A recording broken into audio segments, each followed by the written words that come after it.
অজু করে সিজদায় লুটিয়ে পড়ে চোখের পানি ছেড়ে আল্লাহরে পাপের স্বীকৃতি দেন। আল্লাহ, এমন কোন জুলুম নাই, গুনাহ নাই আমি করি নাই, সগীরা কবিরা, জেনে না জেনে, ইচ্ছায় অনিচ্ছায়, শিরকি বেদাতি সব গুনাহ করেছি।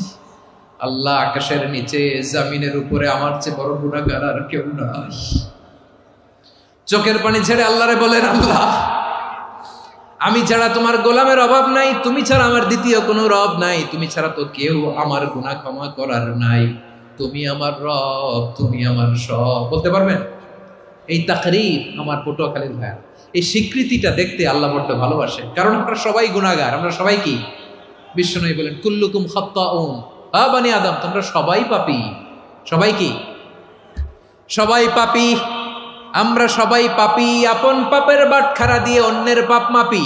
আমরা যে পাপী এটা ভাবতে মনে চায় না কারো, খালি অন্যের পাপ দেখি আমরা, এটা ভুল। ওর এই পাপ, ও পাপী, ও জালেম, ও জাহান্নামী, এরকম একটা টেন্ডেন্সি। আমার যে কি হালাত এটার খেয়াল নাই। খেয়াল করতে হবে যে আমি সবচেয়ে বড় পাপী, ঠিক কিনা বলেন? পাপ করি নাই এমন কেউ আছি? হ্যাঁ, আছি। কেউ না জানলেও জানে কে আমার পাপের ঘটনা? পৃথিবী না জানুক আমি তো জানি, আমি কি পাপ করেছি। হায় ও আমার কলিজার টুকরা ভাইয়েরা, মাথাটাকে নিচু করে জীবনের সব গুনার ফিরিস্তিগুলো একটা একটা করে স্বীকার করে আল্লাহরে বলেন, আল্লাহ, আমি পাপী। আল্লাহ, আমার চেয়ে বড় পাপী এই দুনিয়াতে কেউ নাই।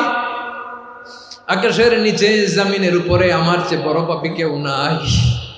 একটা একটা করে আল্লাহ স্বীকার করি আমি পাপী।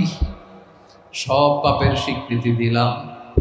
পৃথিবী না জানুক আমি তো জানি, আমি কি পাপ করেছি। হায় আমার পাপের করলে বিচার, বাঁচার আমার নাই উপায়। দয়াময় তুমি মাফ করো আমায়, মাফ করো আমায়। আল্লাহ তাআলা যদি দয়া করে আমাদেরকে মাফ না করে, আমাদের বাঁচার কোনো উপায় নাই। আপনি কি ভেবেছেন আপনার নামাজ দিয়ে আপনি জান্নাতে যাবেন? আপনি তাহাজ্জুদ গুজার, সেজদা দিতে দিতে কপালে দাগ ফেলেছেন, এটা আপনারা জান্নাতে নেবে না? আপনি এলাকার সবচেয়ে বড় হাতেম তাই, দানশীল, এই দানের ভরসায় বসে আছেন।